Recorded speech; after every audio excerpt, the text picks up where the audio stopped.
Bisa ya.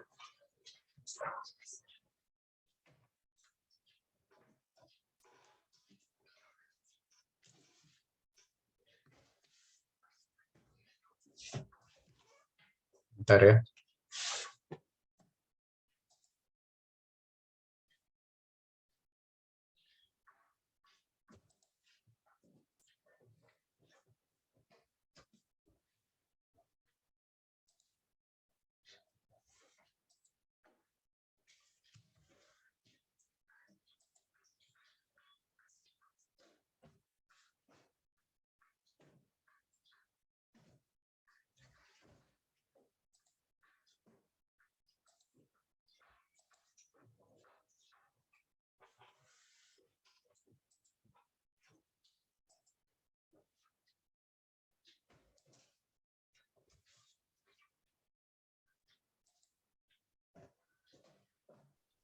Maaf Pak, ada yang mau join Pak, tapi belum di ACC katanya Pak.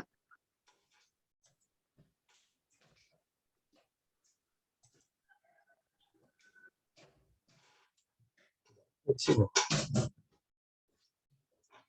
Tidak ada permintaan masuk ini.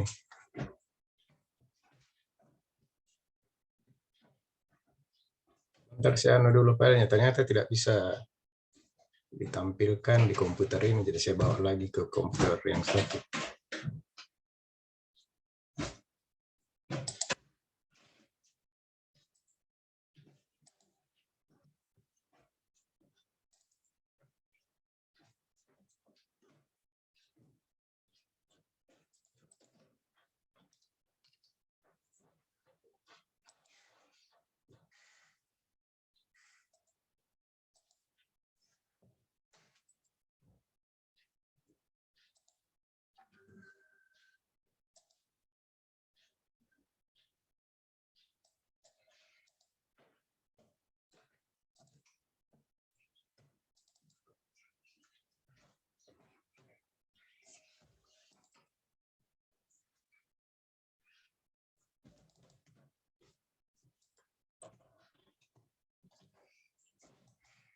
Baru muncul.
Ya, kita mulai.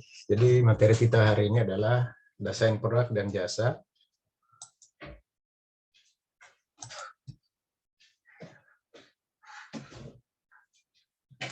Oke. Kemudian kita sudah berbicara membahas ya strategi manajemen operasi itu minggu lalu.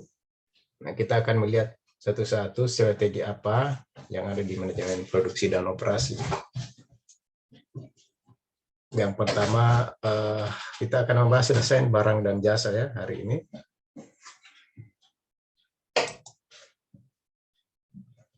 Nah, tujuan suatu keputusan produk adalah mengembangkan dan menerapkan sebuah strategi produk yang dapat memenuhi permintaan pasar. Desain produk atau jasa adalah salah satu dari 10 keputusan dalam manajemen operasi. Jadi ini langkah awal yang dilakukan sebelum kita melakukan proses produksi. Kita lihat dulu apa yang akan kita buat, produknya apa, ya. Nah, itu ada apa? Ada desain atau cara menetapkan barang dan jasa yang sesuai yang akan kita produksi. Oke, jadi desain barang dan jasa itu menyangkut dasar keberadaan organisasi, produk jasa yang disajikan kepada masyarakat. Ya, misalnya Honda, ya. Honda itu apa namanya?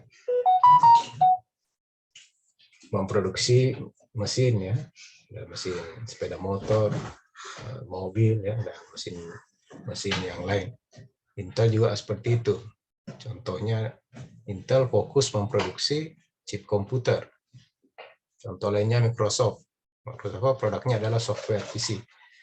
Nah, jadi semua perusahaan itu harus memiliki apa namanya produk yang spesifik. Ya, ini menandakan dasar keberadaan organisasi kepada masyarakat. Kalau kita sebut satu nama perusahaan, itu identik dengan satu jenis produk tertentu. Ini contohnya, ya. Oke, kemudian semua produk siklus hidupnya terbatas sehingga harus terus-menerus menemukan produk baru untuk didesain, kembangkan dan dipasarkan. Ya, jadi produk itu nanti saya akan perlihatkan bagaimana sih siklus hidup produk tersebut, ya. Mungkin di mata kuliah lainnya juga pernah Anda dapatkan, sering disilakan dengan produk life cycle. Nanti saya akan perlihatkan kembali slide-nya yang membahas produk life cycle, lalu kita kaitkan dengan apa namanya desain produk baru yang akan kita kembangkan. Kemudian salah satu strategi produk membangun kemampuan tertentu dalam customizasi produk atau jasa yang sudah ada, memungkinkan pelanggan memilih variasi produk. Jadi bukan hanya produk yang baru, tetapi juga produk yang kita melakukan modifikasi, ya, atau melakukan inovasi produk. Itu biasanya disesuaikan dengan perubahan selera dari konsumen, ya. Istilahnya produk yang sudah di customize, sudah disesuaikan dengan perubahan selera atau keinginan konsumen, sehingga pelanggan bisa memilih berbagai variasi produk, tidak terpaku pada satu jenis pilihan saja, tetapi ada beberapa jenis variasi. Kemudian dalam mendesain produk, ya, barang atau jasa, ini tadi saya sampaikan, ya, strategi produk menghubungkan kesampaian dengan investasi, pangsa pasar, ya. Ini menyangkut apa namanya market share yang kita bidik itu siapa, ya. Maka produk kita itu akan menyesuaikan dengan bangsa pasar yang kita miliki. Misalnya tadi Honda, ya, bangsa pasarnya kan jelas, ya, bahwa dia akhirnya spesifik ke mesin-mesin, ya. Begitu juga dengan produk kendaraan, itu sudah menunjukkan pangsa pasarnya Honda di situ. Ya, Microsoft juga tadi sudah diperlihatkan, itu menunjukkan produknya itu disesuaikan dengan pangsa pasar yang dituju. Kemudian siklus hidup produk tadi saya sudah jelaskan juga, serta beragam jenis produk. Lalu keputusan produk itu menyangkut pemilihan, penetapan, dan perancangan produk. Ya, jadi seperti itu tahapannya. Ya, lalu strategi selanjutnya dalam menetapkan produk itu adalah, saya sudah sampaikan kayaknya minggu lalu, ya, di strategi produksi dan operasi, bahwa perusahaan itu bisa memperoleh keunggulan bersaing melalui diferensiasi. Diferensiasi ini adalah kita membuat produk yang memiliki keunikan atau nilai lebih dibanding produk yang lain. Jadi ada karakteristik yang menonjol di produk yang kita buat. Misalnya dari segi mutu, desain, model, nah itu bisa masuk sebagai diferensiasi. Ada juga produk yang kita buat itu supaya dia unggul nanti ketika dipasarkan, ya dia harus memiliki biaya yang rendah, low cost. Artinya harga yang bisa diberikan ke konsumen juga lebih rendah. Kemudian respon cepat, saya sudah bahas ya minggu lalu. Kita juga bisa membuat produk yang kita buat itu, produksi itu unggul kalau kita menambahkan kecepatan ya di produk tersebut. Ya, misalnya kecepatan dalam hal memproduksi, memenuhi kebutuhan konsumen, atau perpaduan ketiganya ya, bisa juga ketiganya kita padukan untuk nanti menjadi dasar ketika kita membuat sebuah produk. Jadi apakah diferensiasi, biayanya rendah, atau respon cepat, atau ketiga-tiganya. Nah, saya kira saya sudah jelaskan minggu lalu, saya lanjut saja ke bagian lain. Nah, pemilihan produk adalah proses memilih produk atau jasa untuk dapat disajikan kepada pelanggan. Ya, tentu kalau kita akan memilih produk apa yang kita akan buat, apakah barang atau jasa, yaitu akan terkait dengan siapa pelanggan atau konsumen yang kita bidik atau yang kita tuju. Kalau kita yang kita bidik adalah pasien, ya berarti kita membuat rumah sakit ya, nah, karena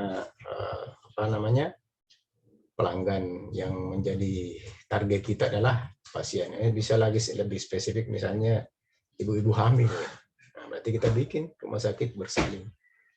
Ya, jadi manajemen produksi dan operasi ini bukan hanya berbicara bagaimana membuat produk barang ya, termasuk juga jasa, termasuk juga rumah sakit, contoh seperti yang contoh yang saya berikan. Nah, sekarang saya masuk ke siklus hidup produk. Yang tadi saya sudah sampaikan bahwa produk yang dibuat itu akan menyesuaikan dengan di mana titik life cycle produk kita berada di mana. Nah, ini ada 1, 2, 3, 4 ya. Ada 4 tahapan produk life cycle. Ini di bukunya Heiser dan Render ini. Nah, ada yang pertama introduction. Ini tahap perkenalan. Sebuah produk yang masih belum terlalu dikenal, itu biasanya kita harus memperkenalkan produk tersebut kepada pelanggan atau calon konsumen. Nah, ciri khasnya adalah ya ini dari segi penjualan masih rendah ya, karena masih perkenalan ya. Kemudian juga malah bisa negatif cash flow, bisa rugi lebih banyak di cost yang dihabiskan untuk memperkenalkan produk daripada pemasukan yang diperoleh dari penjualan produk. Nah, itu wajar-wajar saja kalau sebuah perusahaan yang baru diperkenalkan ya, itu butuh biaya promosi, biaya iklan, biaya mensosialisasi produknya dari orang yang tidak tahu menjadi tahu, itu butuh biaya yang besar itu. Nah, yang kedua, nah, apakah kita memproduksi produk? Berarti di sini kita memproduksi masih terbatas. Kita masih membuat produk yang istilahnya limited ya, limited edition. Untuk mengetes pasar di sini, penerimaan pasar itu seperti apa? Oke. Nah, kalau sudah melewati ini production, maka selanjutnya produk ini mengalami growth ya, pertumbuhan. Jadi pertumbuhan itu ditandai dengan jumlah penjualan yang meningkat, kemudian juga konsumen itu sudah mulai mengenal produk kita. Nah, kalau pertumbuhannya pesat ya berarti kita juga memproduksi, jumlah barang yang diproduksi juga harus meningkat. Nah, karena jumlah barang yang diminta oleh konsumen itu tinggi, maka produksi harus tinggi pula. Ya, jangan sampai kita tidak bisa memenuhi kebutuhan konsumen dalam hal jumlah produksi. Biasa kita lihat itu ada perusahaan yang membuat produk, terus membuat produknya diperkenalkan di pasar. Nah, kemudian direspon dengan baik oleh pasar. Tiba-tiba permintaan melonjak. Ya. Tetapi ternyata tidak mampu dipenuhi. Ya, tidak mampu dibuat produk sebanyak yang konsumen inginkan. Nah, itu juga biasa jadi masalah. Akhirnya konsumen menjadi kecewa gitu ya, karena tidak mampu dilayani dengan baik. Nah, itu bisa membuat perusahaan konsumen juga akan pindah ke produk atau merek yang lain. Jadi itu masa growth namanya ya, masa pertumbuhan. Kemudian maturity kedewasaan. Nah, di tahap kedewasaan ini yang Anda perhatikan sini ini ya. Ini tingkat penjualannya itu sudah optimal sini. Jadi sudah paling tinggi puncaknya ya. Nah, itu berarti itu sudah maturity. Tidak bertumbuh lagi sepesat pada masa pertumbuhan. Jadi stagnan ya, sudah optimal dia punya permintaan pasar. Maka di titik ini strategi produksinya adalah kita membuat produk dengan kapasitas yang stabil. Ya. Artinya kita tinggal mempertahankan kapasitas produksi yang sudah ada. Karena tidak bertambah lagi permintaan. Ya, tidak juga turun. Nah, kalau dia turun, maka itu sudah decline namanya ini ya, turun. Ini sudah tingkat penjualannya sudah menurun. Nah, ini strategi produksinya di sini adalah ya kita juga tidak bisa memproduksi terlalu banyak. Ya, sampai kita sebenarnya produk kita sudah masuk life cycle decline, tapi kita masih tetap memproduksi seperti saat maturity. Ya, seperti saat banyak permintaan. Nah, itu bisa membuat di sini banyak produk, barang atau jasa yang tidak laku atau tinggal begitu ya, karena tidak sebenarnya produk ini sudah masuk tahap decline atau penurunan. Di seperti itu gambaran mengenai hubungan antara produk life cycle dengan desain produk barang atau jasa yang dilakukan di manajemen produksi. Ya, seperti itu penjelasannya. Nah, ini juga ada gambaran lainnya, ini saya kira sama saja ya. Pengenalan pasar, pertumbuhan, tahap kematangan, turun, decline. Ya. Kalau saya ulang. Nah, saya beri penjelasan sini ya. Pada umumnya perusahaan akan mengalami arus kas negatif saat perusahaan mengembangkan produk. Tadi saya sudah jelaskan sini toh. Nah, di sini negatif ya, karena masih pengembangan produknya. Kita masih butuh biaya promosi, juga masih butuh biaya untuk produksi itu sendiri. Kita kembali melakukan perbaikan pengembangan di produk, karena kita belum tahu persis produk yang bagaimana sebenarnya yang diinginkan oleh masyarakat. Ya, maka tadi arus kasnya bisa saja negatif, lebih banyak pengeluaran di situ daripada pemasukan. Nah, kalau produknya berhasil, kerugian dapat teratasi. Ya, jadi ini berarti dia sudah masuk tahap pertumbuhan. Kalau ini jadi titik kritisnya itu produksi itu di sini. Ya, kalau dia sudah melewati titik kritis, sudah terjadi penerimaan pasar, sudah cocok antara apa yang dibuat oleh perusahaan dengan apa yang dibutuhkan atau diinginkan oleh pasar, ya, maka dia bisa masuk tahap pertumbuhan. Tapi kalau tidak, stop sampai di sini. Di sini sudah tidak diterima oleh pasar, maka kita harus membuat strategi produksi yang lainnya. Kemudian yang ketiga, produk sukses dapat menghasilkan keuntungan sebelum siklus hidupnya menurun. Nah, di sini ya, ini masih ada sales revenue ini pendapatan masih, tapi lama-lama kalau decline ini semakin merosot, ya itu bisa saja di sini sudah masuk titik loss atau rugi. Nah, kalau sudah tidak terkendali penurunan jumlah permintaan pasarnya, maka jangan coba-coba bikin produk banyak di sini kalau sudah masuk decline, masuk lagi rugi, sudah rugi tapi masih produksi banyak sini. Ya, pasti akan lebih rugi lagi. Jadi itu hubungan antara jumlah produksi dengan tahap atau siklus hidup produk. Nah, keuntungan menurun, harus memperkenalkan produk baru. Nah, ini ya. Nah, ini kalau sudah masuk di titik ini, loss, ya apa boleh buat? Kita harus strategi produk selanjutnya adalah kita harus ada alternatif untuk membuat produk yang baru. Ya, karena di sini sudah tidak bisa lagi produk ini diharapkan untuk diterima oleh pasar. Ya, di titik loss. Oke, keuntungan menurun, perkenalkan produk baru. Nah, saya akan menyampaikan di sini tugas manajer produksi dan operasi adalah mendesain sistem yang dapat membantu mengenalkan produk baru dengan sukses. Organisasi perlu terus-menerus memperkenalkan produk baru agar dapat bertahan hidup. Jadi ini tugas manajer produksi dan operasi nih, menjaga setiap tahapan ini ya.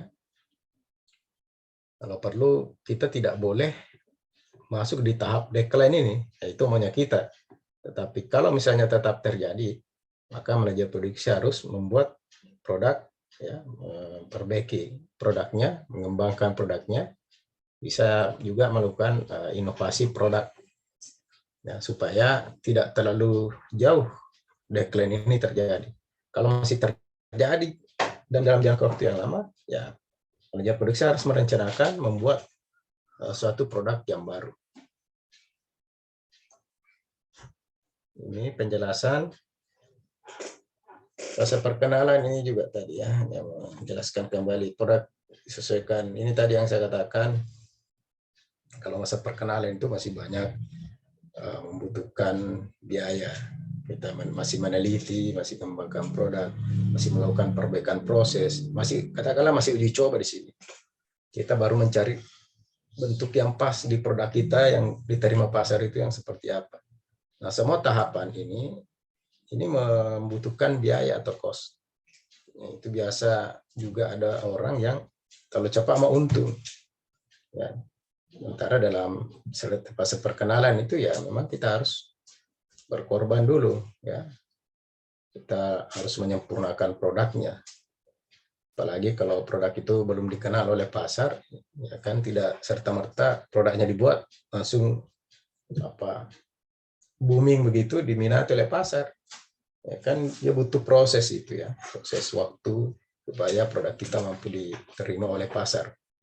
Yang kedua fase pertumbuhan. Nah, tadi saya sudah jelaskan juga, ini sudah mulai stabil ini. Ya, tingkat penjualan sudah mulai stabil. Ya, sehingga kita juga sudah bisa meramalkan kebutuhan kapasitas yang efektif. Ya, kita sudah bisa mengantisipasi dengan membuat ya, rencana kebutuhan besaran produksi akan kita lakukan untuk proses produksi selanjutnya. Karena sudah stabil kan, penjualan sudah stabil. Kita sudah bisa nih kita buat rencana kebutuhan kapasitasnya. Nah, nanti dampaknya ke jenis-jenis mesin yang dibutuhkan, jumlah mesin produksi yang dibutuhkan, jumlah tenaga kerja di bagian produksi yang dibutuhkan. Kalau kita sudah bisa melihat berapa tingkat permintaan dari konsumen. Oke, kemudian yang ketiga, fase kematangan. Sebuah produk sudah dewasa, pesaing mulai bermunculan.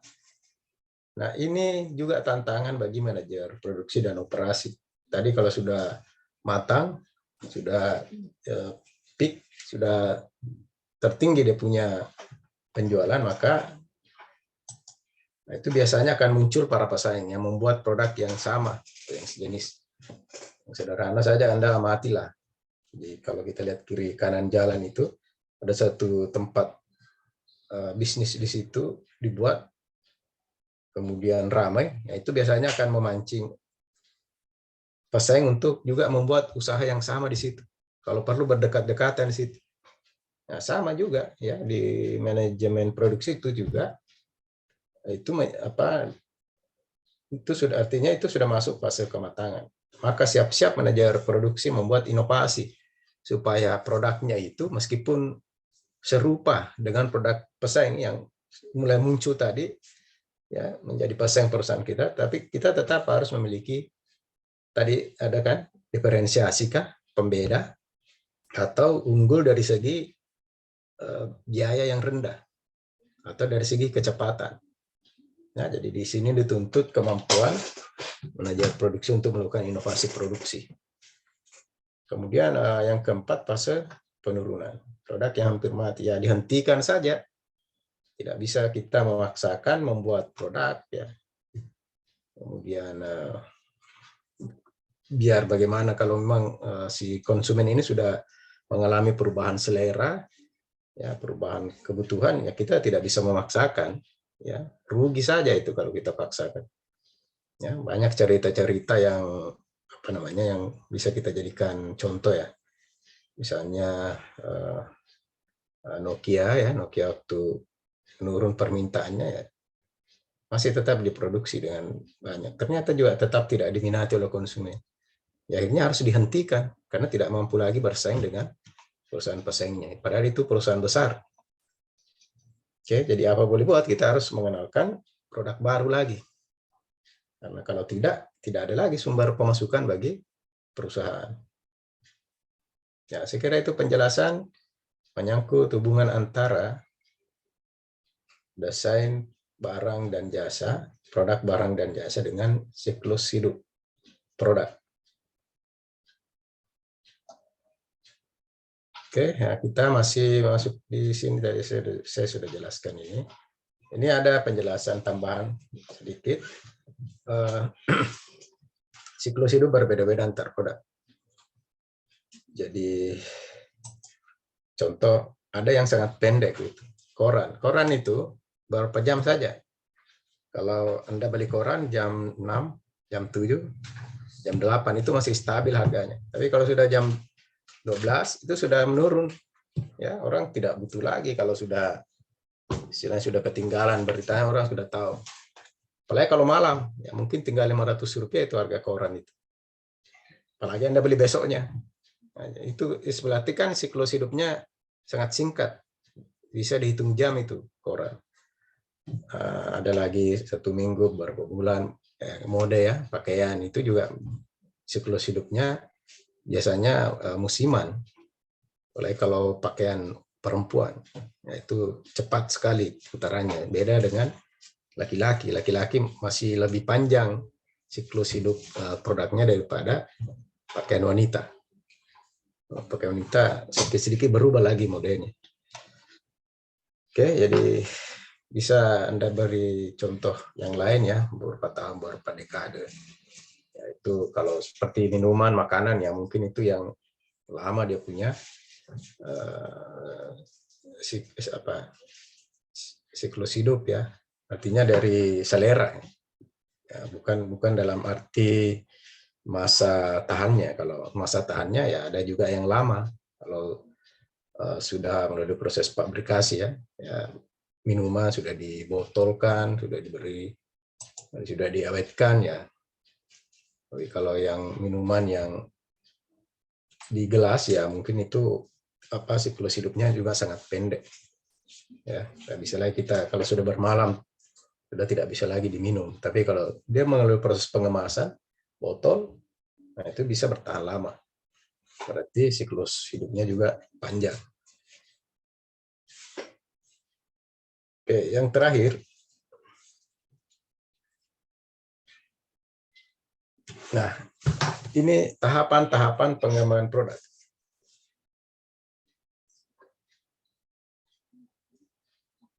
Saya cari dulu, ininya bagus. Nah, ini proses sebelum kita membuat produk. Sebelum kita pastikan produk apa yang kita buat, maka pertama bikin dulu idenya apa. Kita menggali ide. Ya, ide untuk membuat produk. Kemudian kemampuan mewujudkan ide.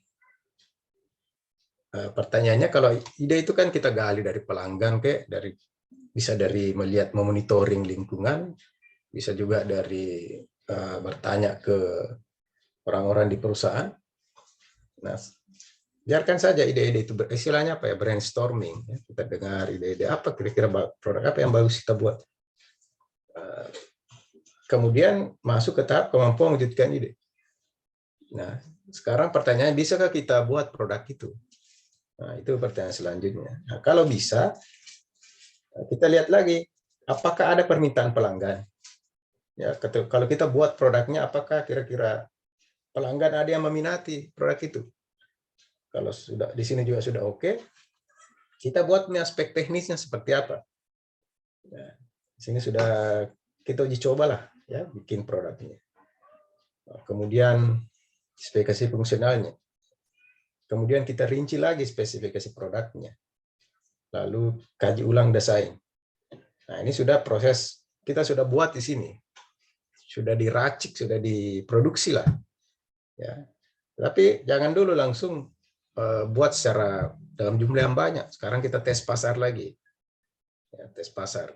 Nah, kita beri produk sampel lah ya pada beberapa orang tuh mengukur penerimaan pasarnya seperti apa. Nah, kalau ternyata tes pasar menunjukkan hasil yang positif, ya baru kita perkenalkan pada pasar. Nah, di sini sudah memproduksi, tapi kita masih terbatas. Nah, itu kemudian kita evaluasi. Ya, ternyata hasil evaluasi menunjukkan perkenalan di pasar sukses, maka kita sudah bisa masuk tadi ke proses selanjutnya. Kita sudah bisa membuat produk itu. Ya, masuk nih ke tahap perkenalan, pertumbuhan, dan selanjutnya. Ya, saya kira itu yang saya bisa jelaskan di pertemuan kali ini. Silakan di sesi kedua saya akan menjawab pertanyaan-pertanyaan yang muncul yang berkaitan dengan materi hari ini, yaitu desain produk, barang, dan jasa sebagai materi di pertemuan keempat mata kuliah manajemen produksi dan operasi. Saya kira cukup sekian. Kita akan masuk sesi kedua. Saya akan membuka link baru untuk Zoom. Ya, demikian. Assalamualaikum warahmatullahi wabarakatuh. Assalamualaikum warahmatullahi wabarakatuh, Pak. Wabarakatuh, Pak.